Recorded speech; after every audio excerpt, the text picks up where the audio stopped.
विश्व 24 न्यूज हर पल आपके साथ। जियाउर रहमान। बिस्मिल्लाहिर्रहमानिर्रहीम। माननीय अध्यक्ष जी, आपका बहुत बहुत शुक्रिया कि आपने मुझे इस महत्वपूर्ण बिल पर बोलने का मौका दिया और मुझे उम्मीद है कि आपका संरक्षण मुझे मिलेगा कि मैं अपनी बात को मुकम्मल कर सकूं।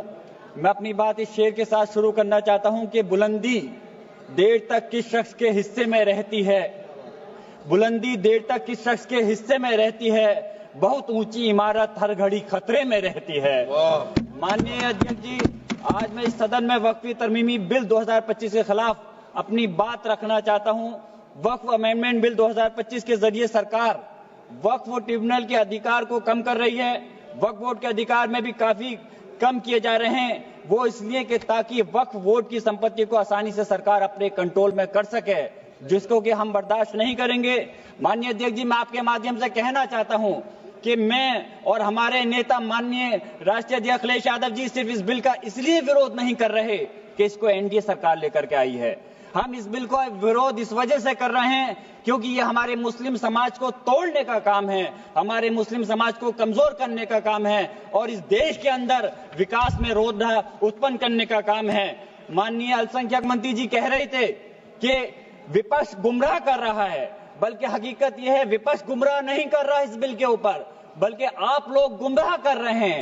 आप लोग गुमराह कर रहे हैं इस सदन को, आप लोग गुमराह कर रहे हैं इस समाज को, इस देश को। आपकी सरकार का नारा था का सबका साथ सबका विकास। मैं पूछना चाहता हूं, यह आपका नारा खोखला है। मुस्लिम समाज को टारगेट करके नुकसान पहुंचाने की आपकी मंशा साफ हो गई है। माननीय गृह मंत्री जी श्री अमित शाह साहब भी यहाँ बैठे हुए हैं। मैं कहना चाहता हूं कि माननीय अल्पसंख्यक मंत्री जी कह रहे थे कि जब वो चुनाव में गए थे तो उनसे कहा गया कि वक्फ बिल को लेकर के आया जाए, इसलिए लाए हैं। तो चुनाव के समय तो उनसे ये भी कहा गया था कि 2 करोड़ रोजगार दिया जाए, महंगाई कम की जाए, भ्रष्टाचार कम किया जाए। हमारे लोगों को उस चीज की जरूरत है, वो क्यों नहीं देते? मैं कहना चाहता हूं कि इस देश का मुसलमान दुश्मन नहीं है, इस देश का मुसलमान वफादार है, इस देश की तरक्की चाहता है, इस देश का विकास चाहता है। और हमारे बुजुर्गों ने लाखों की तादाद में इस देश को आजाद कराने के समय अपनी जान माल की कुर्बानियां देकर के साबित किया था। देश का जब बंटवारा किया था माननीय अध्यक्ष जी, तो उस वक्त अगर जो मुसलमानों को प्यार था पाकिस्तान से वो चले गए, जिनको इस हिंदुस्तान से प्यार था, वफा थी, वो आज इस हिंदुस्तान के अंदर है। हम इस देश के दुश्मन नहीं, हम इस देश में नौकर भी नहीं हैं, हम इस देश के मालिक हैं और हम चाहते हैं कि सब लोग मिलकर के, सारे धर्मों के लोग मिलकर के इस देश की तरक्की की बात करें।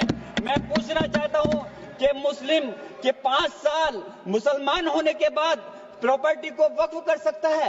कैसा मजाक है ये? किस प्रकार की बात है? महिला सम्मान की आप बात करते हैं। अरे महिला सम्मान के अंदर तो पहले ही 2 महिलाएं बोर्ड के अंदर रहती थी। आपने कौन सा नया तीर मार दिया कि कौन सी ज्यादा महिलाओं को आप अधिकार दे रहे हैं? मंत्री जी भी कह रहे थे कि तमिलनाडु और केरल के लोगों को कहना चाह रहे थे। मैं पूछना चाहता हूं, याद रखना, यह बिल इतना खतरनाक है, हमारे सारे समाज को तोड़ने का काम कर रहा है और बिहार और खासतौर से आंध्र प्रदेश की जनता आपके सहयोगी दल को कभी माफ नहीं करेगी अगर वो लोग इस बिल पर आपका साथ देते हैं। तो मैं कहना चाहता हूं, कमाल की बात तो यह है, मुस्लिम समाज को हक देने की बात वो लोग कर रहे हैं जिनके पास 240 सांसद होने के बावजूद एक भी मुस्लिम सांसद आपके पास नहीं है। आप बात कर रहे हैं, मुझे अफसोस है कि आप इसकी बात कर रहे हैं। सत्ता पक्ष के लोग मुसलमानों की तरक्की की बात कर रहे हैं। आपके मुंह से ये बात अच्छी इसलिए नहीं लगती, मुसलमानों को उत्तर प्रदेश हो या हिंदुस्तान का कोई सा हिस्सा हो, उन्हें नमाज पढ़ने से दिक्कत है। माननीय अध्यक्ष जी, बस मैं अपनी बात खत्म कर रहा हूं।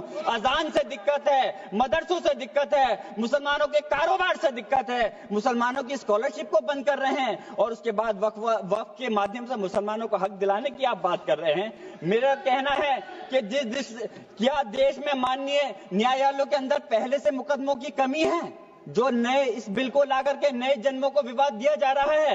आप वैसे तो संवैधानिक प्रक्रिया पर यकीन रखते हैं, आप कहते हैं कि संवैधानिक प्रक्रिया के तहत ही हर बूथ में चुनना चाहिए, तो मैं वक्फ बोर्ड के अंदर क्यों आप नॉमिनेट करके सदस्यों और अध्यक्ष को नॉमिनेट करके सरकार के कंट्रोल में करना चाहते हो? मैं अपनी बात खत्म करते हुए मैं सरकार से कहना चाहता हूं, आपके माध्यम से माननीय अध्यक्ष जी कि इस बिल को वापस लेना चाहिए।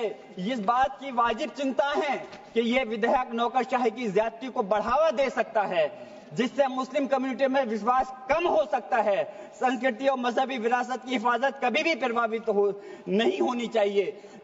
आप अलग से मुस्लिम संस्था के आखिरी बात माननीय अध्यक्ष जी, आखिरी बात मैं कंक्लूड कर रहा हूं। मैं पूछना चाह रहा हूं कि दूसरे समुदाय के लोगों को वक्फ बोर्ड के अंदर रखने का क्या मतलब बनता है? क्या आप दूसरे मजहबी संस्थाओं के अंदर मुस्लिम समाज को भी रखने का काम करेंगे? तो इसलिए इस प्रकार का भेदभाव, नफरत की दीवार खड़ी मत करिए। इस देश की तरक्की के लिए सब लोगों को मिलकर के साथ चलना पड़ेगा। मैं अपनी बात इस शेर के साथ खत्म कर रहा हूं माननीय अध्यक्ष जी कि ये इंसान के बनाए हुए काले कानून, ऐसे कानून से नफरत है, अदावत है मुझे। इनसे हर सांस में तहरीक के बगावत है मुझे। बहुत बहुत शुक्रिया माननीय अध्यक्ष। राज्यातील महत्त्वाच्या आणि आपल्या भागातील ताज्या बातम्या पाहण्यासाठी आजच आमच्या विश्व 24 न्यूज चॅनलला यूट्यूबवर सबस्क्राईब करा आणि बेल आयकॉन प्रेस करा।